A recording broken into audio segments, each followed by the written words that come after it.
I unzipped my son's lunchbox, and a hotel keycard slid onto my kitchen tile like a guilty secret. Wedged beside his turkey club was a napkin stamped with a downtown bar logo, smudged with coral lipstick that isn't Ashley's. There was a post-it in neat looping letters. Room 712, noon. Don't forget M. And my coffee went cold in my hand. The morning light through my blinds suddenly felt interrogatory, striping the counter while my heart hammered like a misfiring dryer. I'm 66, Linda to most, and I have folded a lifetime of lunches. Never have I found betrayal packed between the ice pack and the apple. My fingers trembled so hard the keycard clicked against the tile, a tiny metronome for my panic. Michael's face flashed in my mind, that sweet Boy Scout smile he still wears at church, the one I thought meant steady and safe. Ashley trusts me with the baby on Thursdays, brings me flowers from Trader Joe's on Sundays. What on earth was I supposed to do with this? Outside, a neighbor's mower droned, ordinary as ever, while inside my kitchen the air smelled like scorched toast and sudden lies. I could taste metal, the way you do right before you cry or say something you can't take back. And if you're wondering how his lunch ended up on my countertop, I'm about to tell you exactly how this mess landed in my hands. Ashley texted at 8:17. Frazzled? Said the Uber courier app auto-filled my address instead of Michael's office. And could I pop an ice pack in before she swung by? The brown paper bag arrived with a heart doodled next to Mike in Sharpie, still warm from her kitchen, smelling like bacon and maple syrup. I unzipped the front pocket to add a napkin, habit more than snooping, and the secrets spilled out like pennies from a split purse. By the time my phone buzzed with "on my way," I was already staring at that post-it, feeling a mother's faith wobble on its axis. I'll walk you through what I did next, what I said when the doorbell rang, and how a key card, a napkin, and a note cracked open 29 years of certainty. Because sometimes the truth doesn't knock. It gets delivered in a lunch bag with your son's name on it. I don't chase drama, but I do have a spine, and it surprised even me. Stay with me, because every choice from here had a consequence I never imagined. If you believe secrets find daylight and that a mother's intuition can change everything, subscribe to follow the rest of this story and others like it. When the bell rang, it sounded like any Thursday at my place. 2 quick notes, bright as a bird. Only my hands weren't steady anymore. I slid the keycard and the napkin under the lip of my grandmother's old cookbook on the counter, tucked the post-it into the pocket of my apron, and took one long breath into the kitchen towel. The coffee had gone cold. The toast smelled singed. The blinds threw jailhouse shadows across my tile, and I could hear the mower next door making its familiar hum. It felt almost cruel, how normal everything insisted on being. I smoothed my hair the way I always do in the hall mirror before I open the door, like it matters to the baby whether Nana looks put together, and I made myself smile. When I turned the knob, there was Ashley in her flip-flops, cheeks pink from rushing, a Trader Joe's bouquet leaning out of her elbow like a flag of good intentions. She had the baby balanced on her hip, 2 teeth flashing, and that brown paper bag pinched between 2 fingers. "You're a lifesaver," Ashley breathed, handing me the lunch with the heart next to Mike and Sharpie. "The app filled your address." I hit send without thinking, and then I thought, "Oh no." "It's all right," I heard myself say. I popped in an extra ice pack. She stepped over the threshold on reflex, even though she was already half turned to go, and she pressed the baby into my arms the way new moms do when they trust you. Not asking, just transferring love from one safe harbor to another. I felt my chest loosen for an instant. It is easy to hold something that only asks to be held. "Don't you smell like maple?" I cooed. "Did Mama make you bacon? Is that what we have?" Ashley laughed, and for a second I wished time could stay in that moment, right where it was, where napkins are for sticking under cups, and a heart drawn in marker means exactly what it says. "I did breakfast for lunch," she said. "He's got a long day. The firm's doing those mid-year reviews, and he forgot to take leftovers this morning. He was so stressed last night. Did he leave his blue tie here? He swore it was here." She glanced toward the banister, where my son used to drape his ties and socks and marching band jacket. I was grateful, in a cold and practical way that I had decluttered last week. The banister was empty, save for a string of paper stars my quilting group made in July. "It's in the hall closet," I said, lying briskly, because a small lie was easier than letting my voice wobble. "I'll look." She checked the baby's drool bib, kissed the top of her head big and loud in the way that makes babies squeal, and glanced at the time on her phone. "You're sure? I can come back." Go, I said. "You'll hit the worst of the lunch crowd if you leave any later." "Thank you," she mouthed, stepping backward, and then she paused on the porch like she wanted to say something else. "He's lucky to have you," she added, almost to herself, and then she was down the steps to the sidewalk, moving fast, ponytail swinging. I watched her walk down my street, our street, with its colonials lined up like well-behaved children, and half-mast flags, because Mr. Rosenthal's brother passed away last week, and we're the kind of block where that's noticed, and I shut the door softly so I could hear my own heartbeat calm down. The baby patted my cheek. The lunch bag sat on the counter like it was nothing, potatoes and bacon fat and syrup soaking into the bread of a world I thought I knew. I moved on habit. I have always moved on habit when things are hard. I got the extra ice pack from the freezer, the one I keep for school sports and bruises, slid it in beside the sandwich and the apple, and zipped the lunch bag shut as if I could zip shut the whole morning. Ashley backed into my driveway again 4 minutes later, thankful as ever, and I handed her the brown bag and kissed the baby's forehead and watched them go. The minute the tail lights turned the corner, I let my hands fly back to the counter and pulled everything out from where I'd hidden it. The napkin, with a swirl of coral like a set of lips, had touched it. The Post-it with pretty, precise loops, not mine. Room 712, noon. Don't forget M, the key card that felt heavy for a bit of plastic. I'm 66 and my name is Linda. At St. Mark's, they know me for the choir and the casserole rota. At the library, the children know me because I do a very good frog voice and I don't pretend I don't believe in dragons. In our neighborhood, I'm the woman who walks every morning rain or shine because the cardiologist told me 10,000 steps keeps the bad shadows away. I iron napkins when company comes, I bake too much around holidays, and when I say I will pray, I do. In kitchens and parking lots and pews, I have listened, and I have kept secrets that weren't mine. I have kept my own too, like the weekend I sold my piano to pay for braces instead of refinancing the house, and how I used to mop floors at the downtown medical building after my own shift as a receptionist so that Michael could go to a better day camp in the summer. I went back for my associate's degree at 43. If you ask me what my life is made of, I can tell you. Packed lunches and permission slips and the rag I use with vinegar to wipe the counter so it doesn't streak. What I found inside that bag was a crack in the glass, the smear of coral, and the way that M signed her name as if she owned the calendar. I sat down at the table because my legs were suddenly not my legs at all. I thought of how Michael had stood up at our church that October Sunday, tall and proud, a new father, promising to raise his daughter to know kindness and to be kind. I thought of his Boy Scout smile, the earnest one he used to wield at bake sales to sell twice as many brownies, and of the nights I'd rub tiger balm into the back of his neck while he studied for finals because he said it helped him pay attention. I thought of Ashley clutching the doorframe just now, breathless and trusting, and I put my head in my hands and counted to 12 the way I taught the second graders when they got worked up. Room 712, noon. Don't forget M.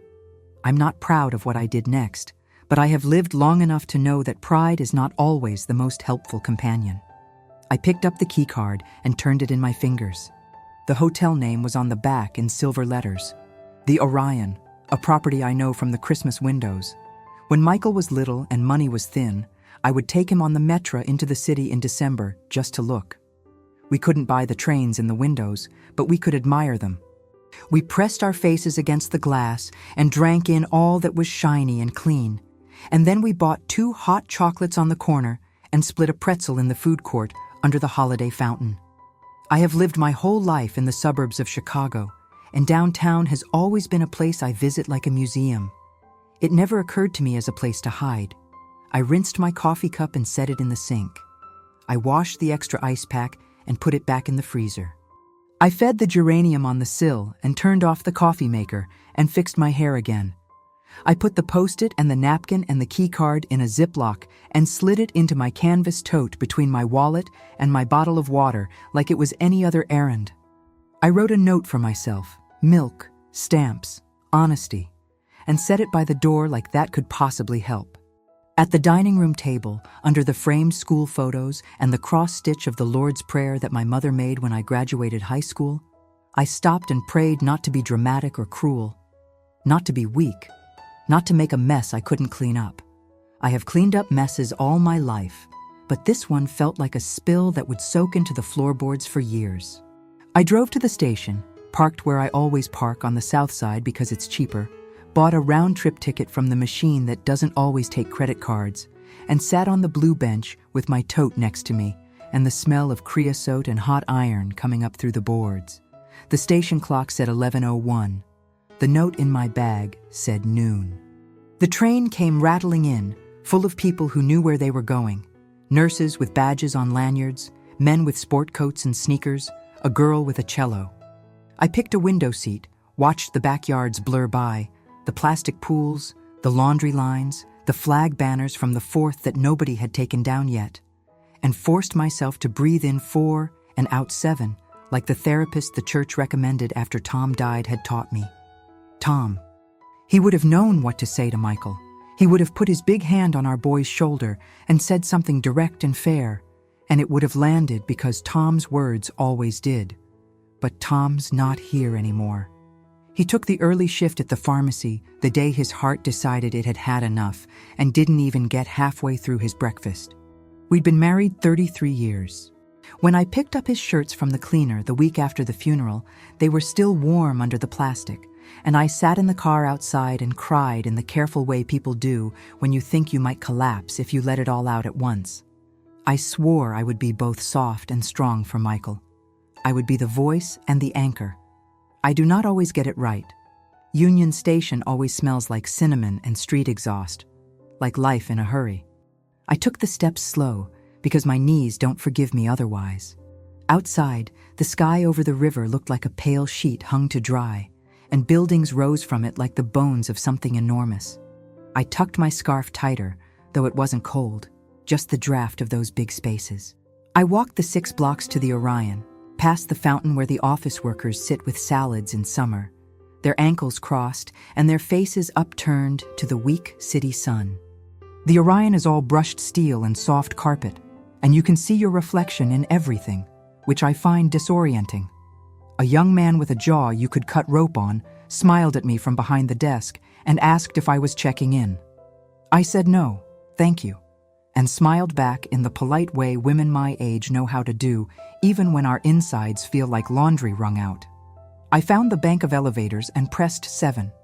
I looked at myself in the mirrored doors, gray hair tucked behind my ears, Pennsylvanian bone structure my mother used to call it, nothing special except the way my eyes were too bright. I didn't have a plan. The ding for 7 sounded like a bell in an old schoolhouse. The hallway carpet was patterned in waves that made me think of all the rugs I've vacuumed. I found 712 by looking at the signs the same way you do when you're lost in a mall. I didn't go to the door and knock. I didn't use the key card like a thief. I sat in the little alcove by the ice machine and folded my hands in my lap and told myself I was being ridiculous. This could be anything. This could be a meeting for a client. M could be a man named Matthew. The lipstick could have been a joke. Even as I thought it, I knew the difference between a joke and handwriting that says, "Don't forget." M handwriting tells you about a person. It's my job at the library to know those tiny signs. Loops like that meant control and care. They told me that M had chosen her coral intentionally and that she used a fountain pen when she wrote real letters.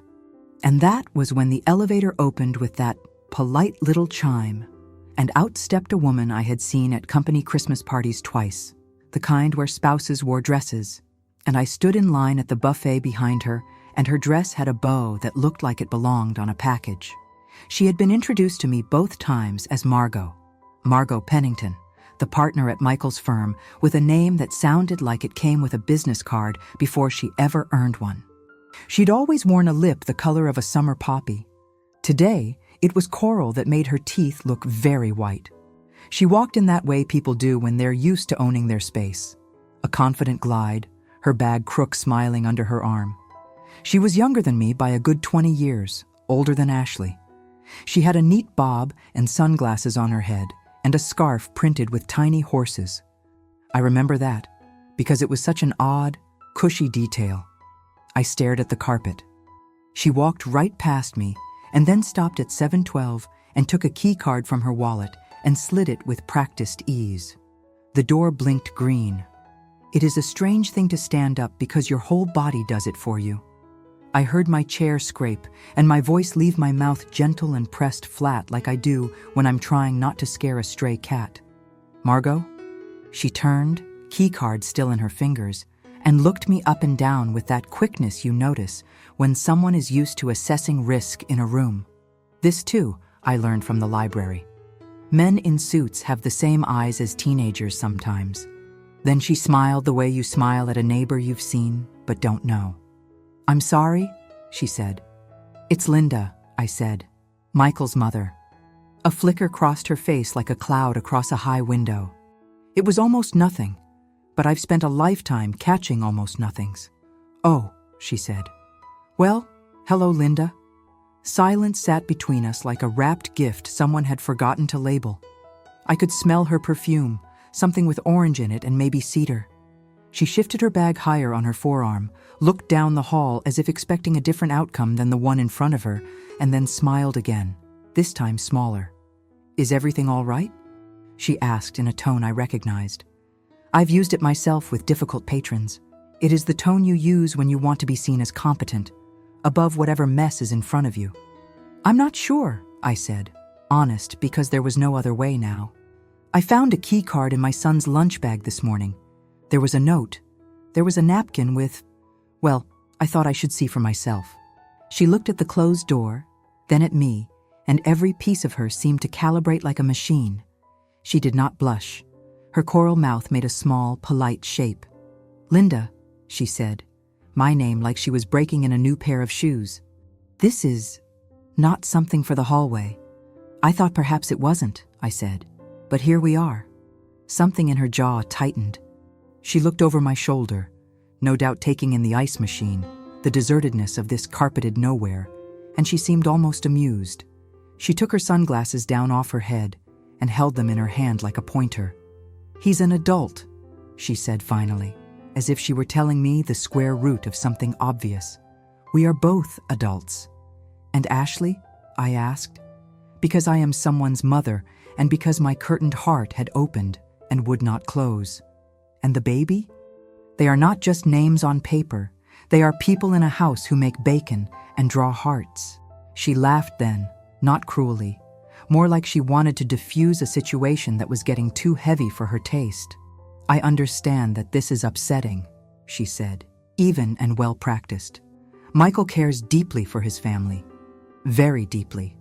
Our arrangement has nothing to do with—" "Arrangement," I repeated, the word cutting clean as a paper slice. "Is that what you call it when you invite someone's son to a hotel?" Her eyes slid away for a second, then came back. The tiny horses leaped down her scarf as she breathed. "Linda, I'm going to speak very plainly. I am a partner. Michael is in a position to be promoted next year. He has more potential than anyone else in his cohort. He is also under a great deal of pressure. We make choices in our lives. Sometimes we find comfort where we find it. It isn't for everyone to understand. Under that velvet were teeth.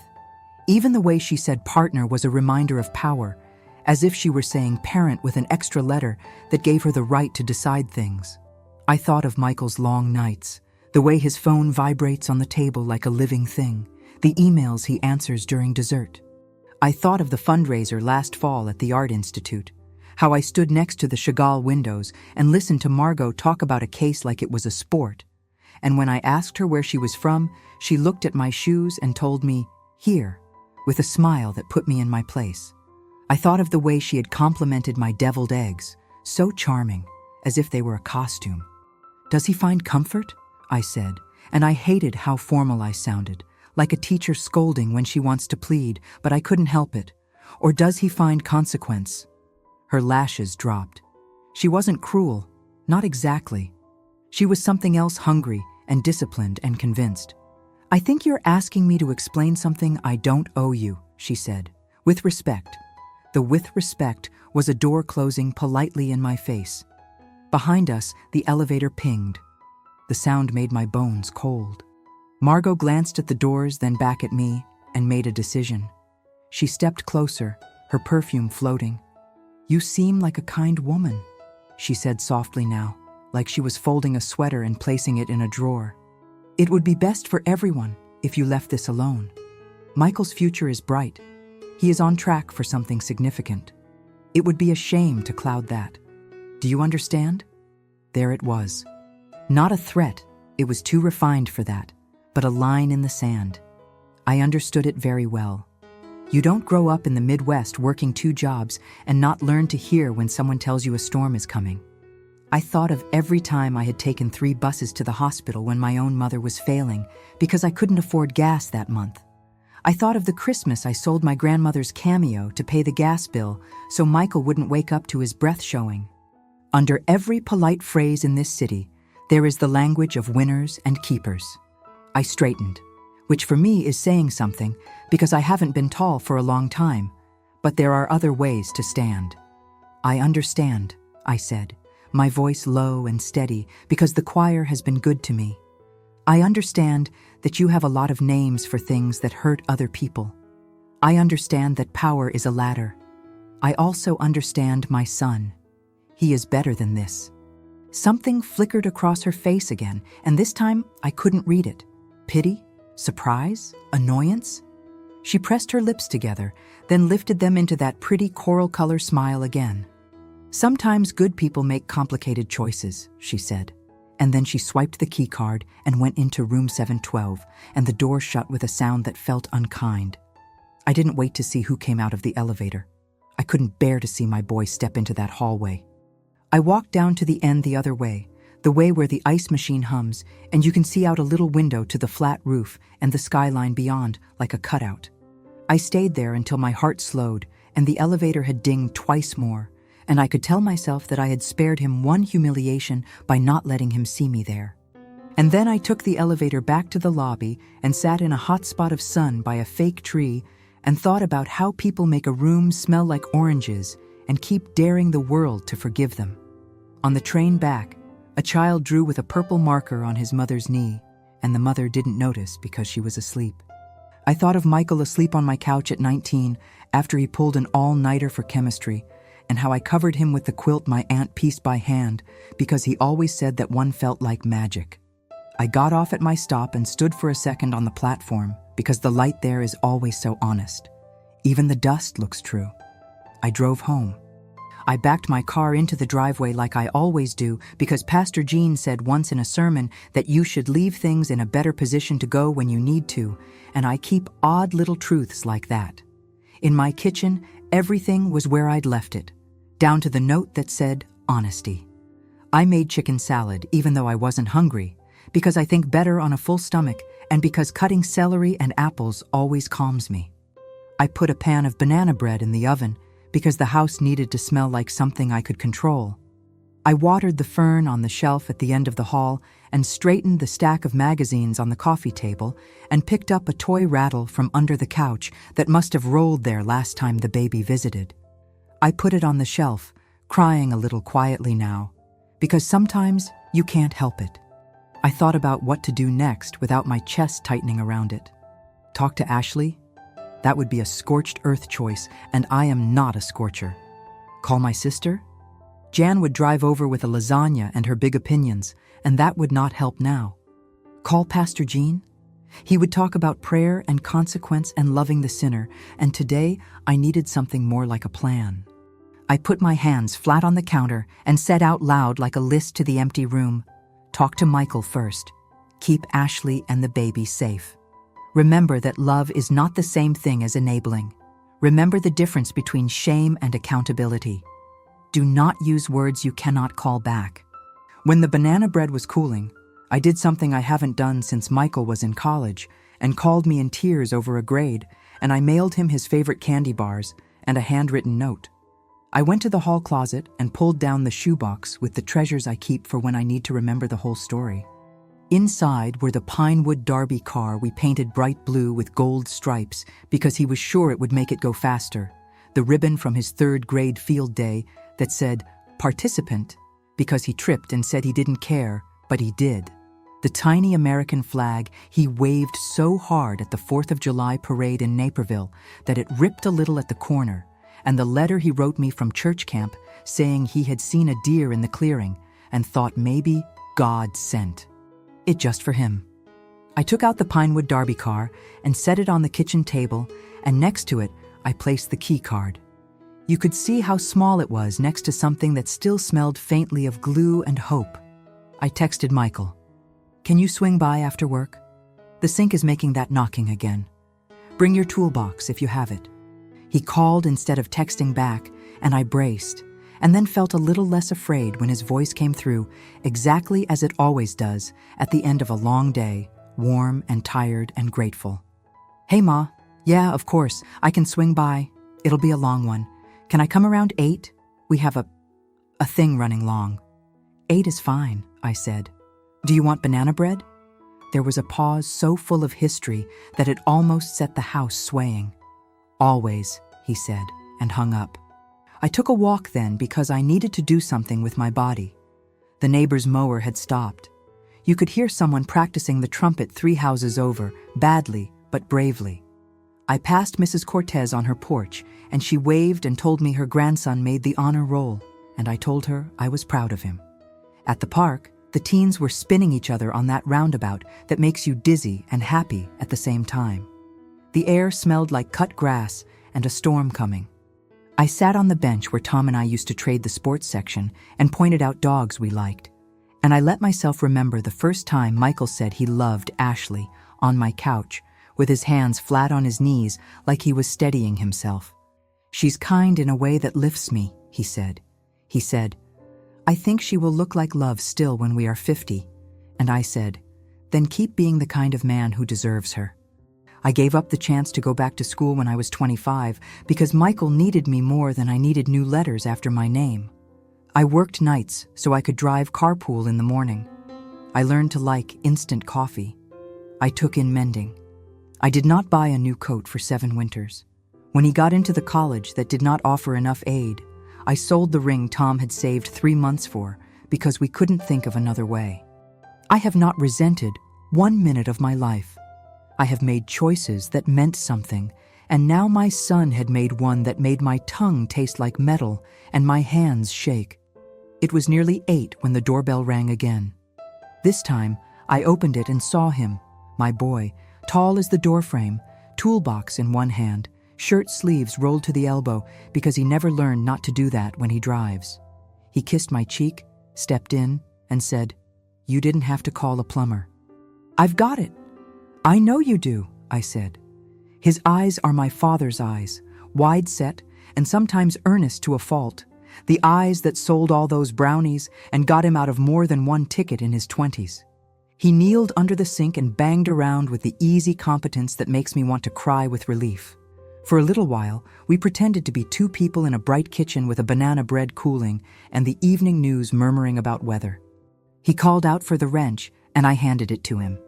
He cursed once under his breath, not a curse exactly, just a hiss of air, and I pretended I didn't hear it. He tightened a valve and ran the water and smiled up at me. "That should do it," he said, getting up slow, wiping his hands on a rag, and then he saw what was on the table. He stopped.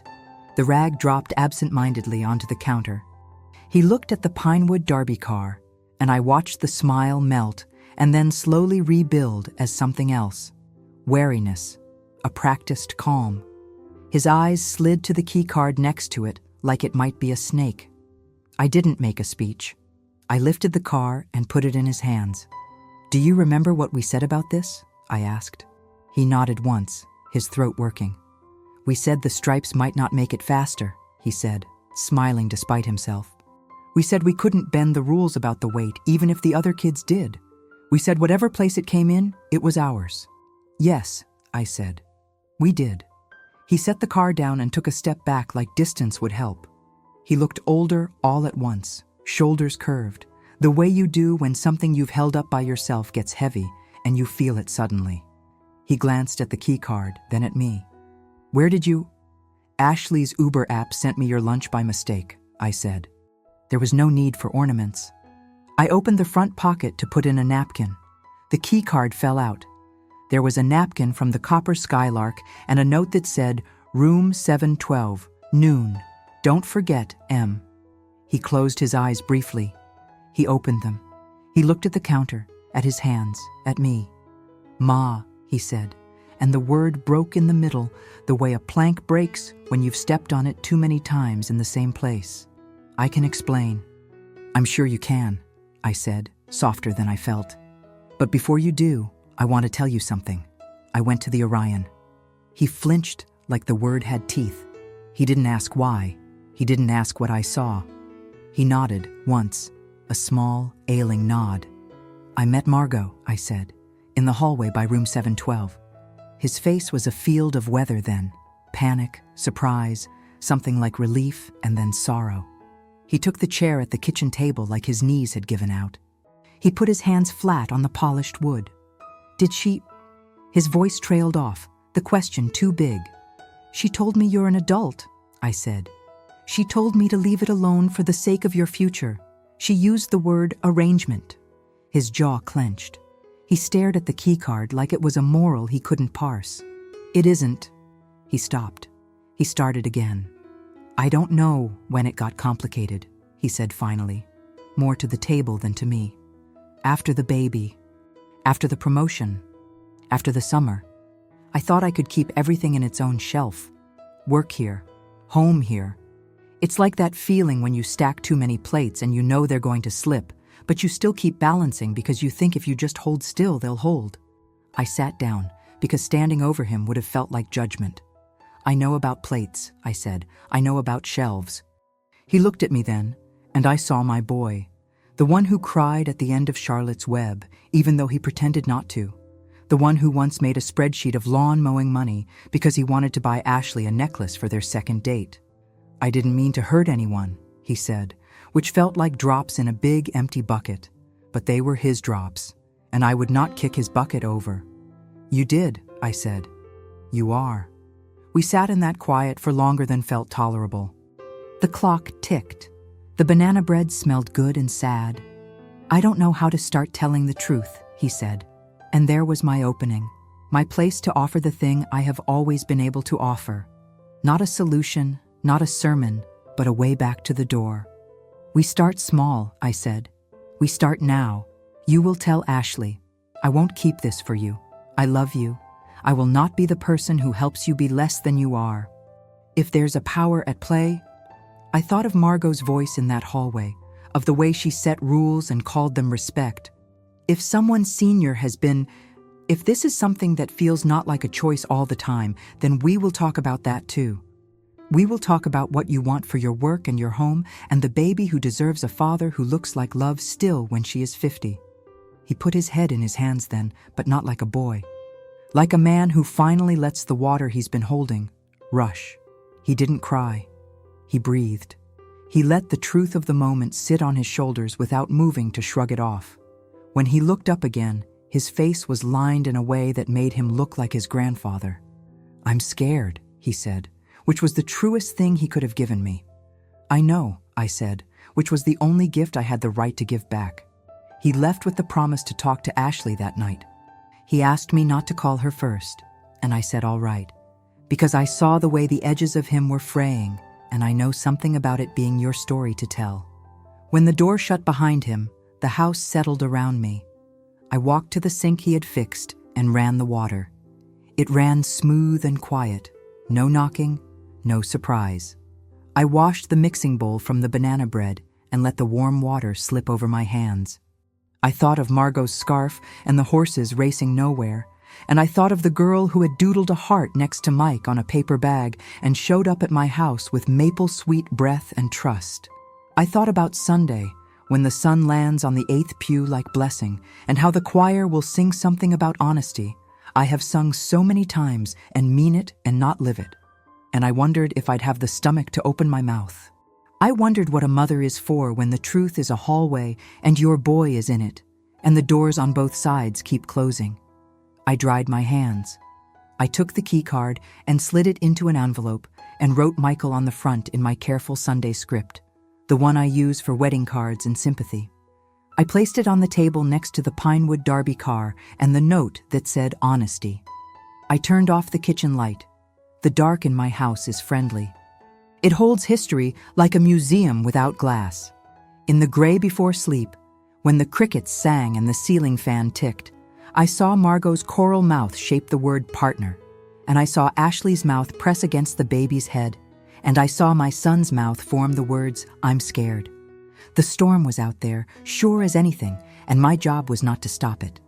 It was to make sure that when it came, there were clean towels, a clear floor, and a light in the window so nobody fell harder than they had to.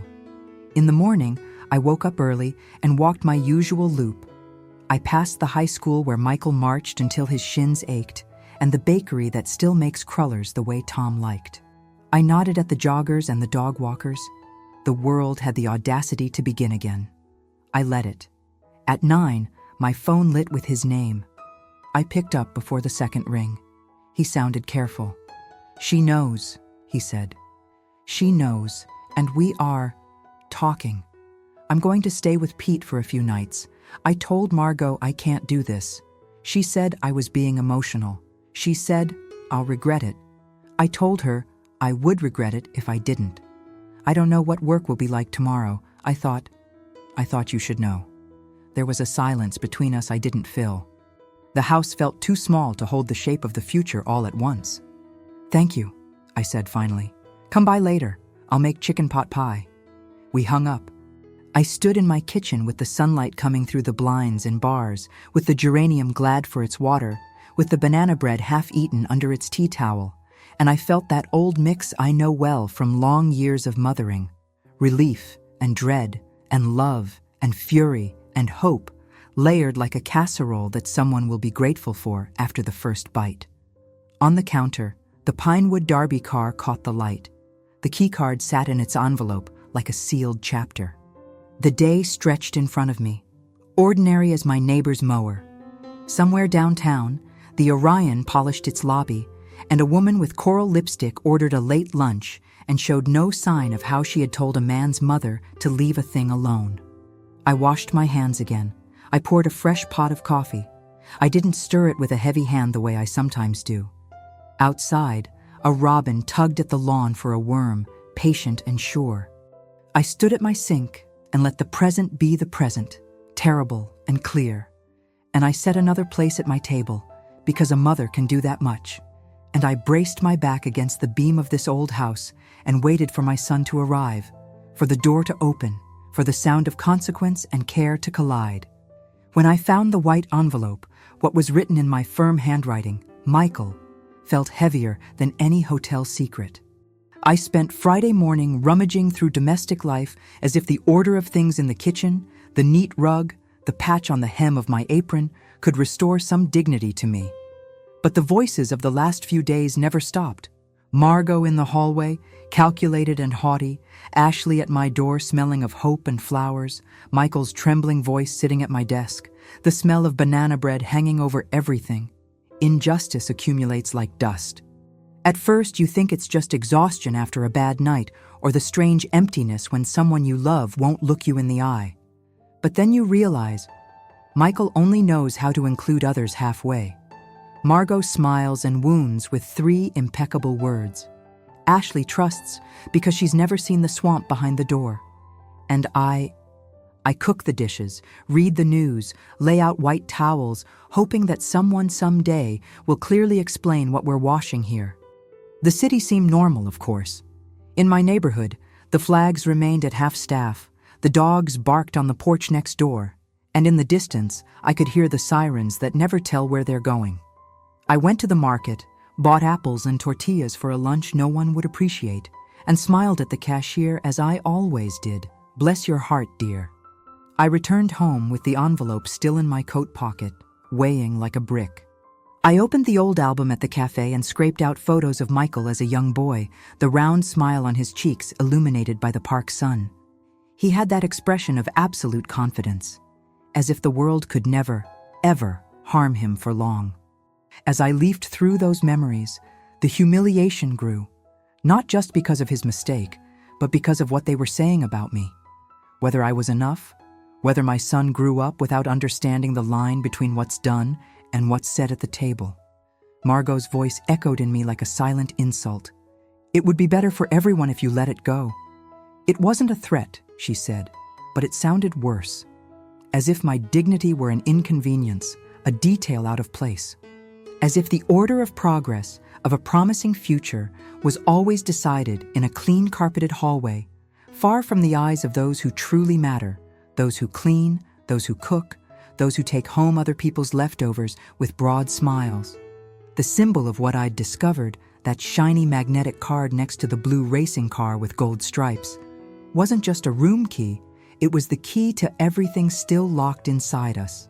The object, which should have meant just a night in a Riverview suite, was now a scar. And my Pinewood Derby car, smelling of aged glue, was a reminder. There was a time when you didn't bend the rules to win. Fair was fair, even if you lost. Where, I asked myself for the 1,000th time, had my generation failed? I decided what needed to be done. I waited until I heard Michael at the gate, the soft sound of the key that always turned twice. He entered silently, his face darkly open, tired and strangely younger, like that 10-year-old trying to hide a bad math grade. He sat at the kitchen table, in front of the envelope. I slid the object closer to him, next to the cart. The table became a silent courtroom. "I didn't come to hurt you, son." My voice was low but firm. "I just want you to see what's between us now." He didn't open the envelope. He just stared, the weight of his own failures piling on his shoulders. The words came slowly, hesitantly. He spoke of meetings stretched to the limit, of the demand for success upon success, of the polite pressure with smiles at business lunches, of the way Margot made transgression seem normal as long as it was wrapped in secrecy and advantage. "I lost myself when I thought I was just tired," he whispered. I felt a quiet anger, but as deep as the attachment. Because no one had protected my boy from these disguised choices. Not me, not Tom, who left too soon, not the world that always demands more. The injustice, at that moment, was already cement between the lines of what we would never have back. Trust, innocence, family routine. I decided then and there that silence was not an option. To let it go was to ally myself with those who believe power buys purity. I placed my hand over Michael's. I said all I needed to. The words that scrape away the scab of shame. "You're going to have to face it. Ashley deserves to know who loves her and who doesn't. If not for her or the baby, then for yourself. No more half-truths. No more hiding for the convenience of others. In this house, we don't cover up mistakes out of fear, and we don't treat betrayal as a bargain." He gripped my wrist tightly, his eyes filled with ancient promises, none spoken, but all felt. "I know what I must do." The tears this time came unabashedly. Early that evening, after he'd left to go talk to Ashley, I closed the kitchen curtains and washed the dishes vigorously, as if scrubbing away the dinner grease could dissolve the discomfort that had clung to me since the morning everything had fallen onto my table. I sat on the living room rug, turned on the owl-shaped lamp, and held the old blue car on my knees. It was small, but it weighed as heavily as a chest full of memories and broken promises. In the middle of the night, when the phone finally rang, the call was short. Michael, his voice tense, confirmed. I told her everything. She asked me to leave the house for now. I don't know what will be like after this, but at least now it's true. I sighed, relief and pain in equal measure. "I'm here. You're still my son. I just ask that you treat the truth as you would your daughter, with care." And it was then that I realized what the symbolic object truly meant. Not proof of error, but the line between omission and enough.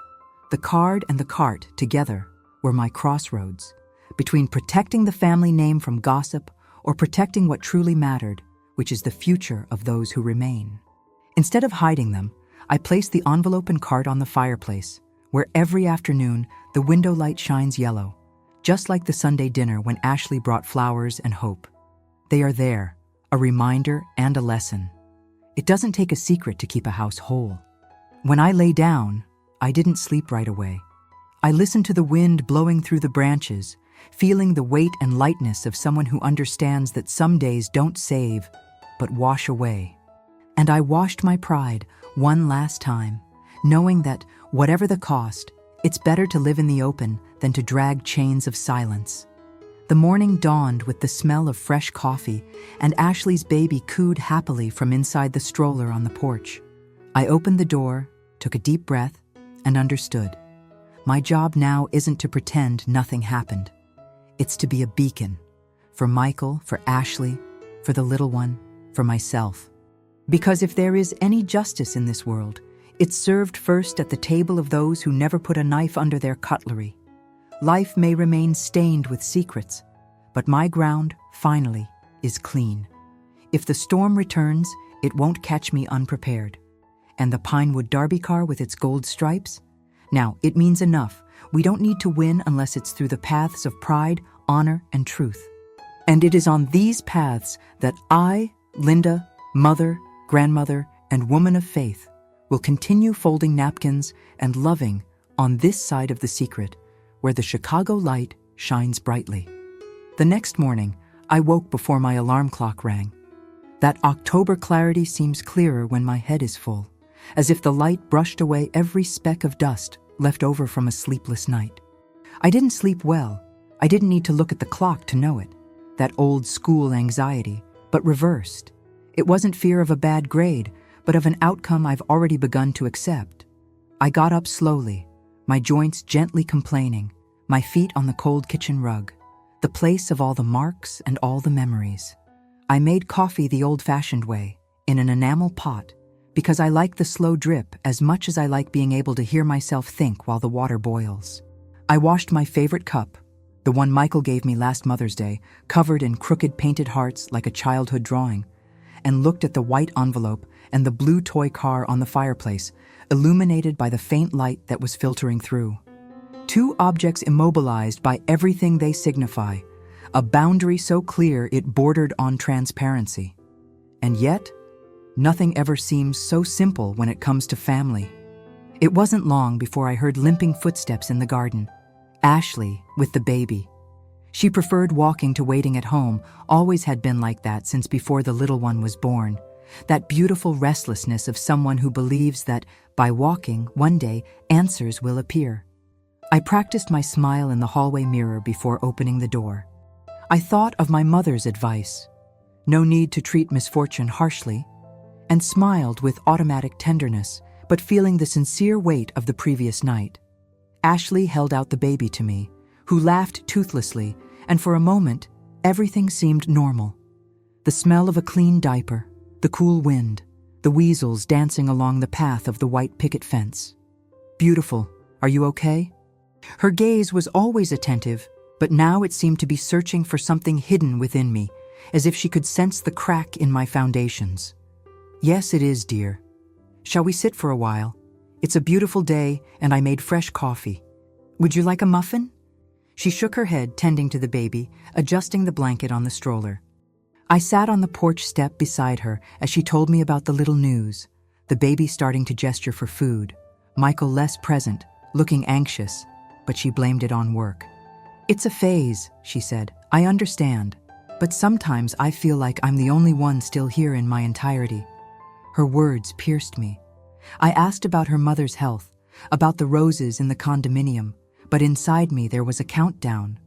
I didn't think I could do it, but I've always been better at taking courage when I'm the pillar, not the roof of the house. Honey, Michael goes through a lot. He loves you. You have a beautiful family. But there are times when we need to talk about what really matters. Honesty. She glanced at me sideways, her eyes wide and clear, worried. Did something happen, Linda? I stood there, holding her hand, and, for the first time in so many years, I almost apologized for being the bearer of bad news. because it wasn't her fault, nor mine, and maybe not just his. I slowly told her about the envelope, the hotel, the card, the conversations. I didn't betray him, but I didn't hide it. I told her the truth I'd also received on a silver platter, like an unwanted package. Michael decided to tell you yesterday because he understood you deserve a real life, not a date set in a hotel hallway. Ashley didn't cry. She sat subdued in her lawn chair, startled but not surprised, which hurt even more. I knew something was off. I just didn't have the courage to ask someone to look with me. She gave a pale, pained smile. Thank you for trusting me. It was only in that moment that I knew she would be bigger than any crisis. I'm here, for you, for the baby, for whatever you need, I murmured, feeling a peace that only exists on the other side of honest conversations. We're not alone. Ever. The day progressed between silences and noises, each of us with the remnants of our private storm. Michael, from Pete's house, sent short, humble messages. I talked. I told her everything. I don't know if she'll forgive me, but I appreciate you not hiding it, Mom. I was suffocating. I'll try to be someone you don't need to be ashamed of, I replied. It was never shameful. Friends make mistakes, but true love faces the consequences and learns. I left this phrase as a new brick in the reconstruction of someone who knows they can start over. I spent the early afternoon organizing family albums. I found photos of a young Michael smiling with Brigadeiro on his face at a birthday party in 1992, and I thought about how innocence can be betrayed so many times and yet resurface, small, in every gesture of those who try to get it right. I swept the kitchen and set the table for 3. Out of obstinacy or hope, I can't tell. Late in the day, Michael appeared at the door. His eyes were sunken, as if he'd spent the night as an adult, but his smile begged permission to enter the calm of childhood. I sat with him in the living room. The baby slept in Ashley's lap. We said little. The silence was stronger than any words. She wants time. And so do I, he said. I don't know how to apologize for not taking care of what I should have. I held her hands, hands I'd washed, hands that had carried backpacks, that had written Christmas cards. And I responded with all the faith in the world. Forgiveness begins with striving to be better, not with perfect sentences. Your daughter will learn by example, and you still have time to teach her what caring love is.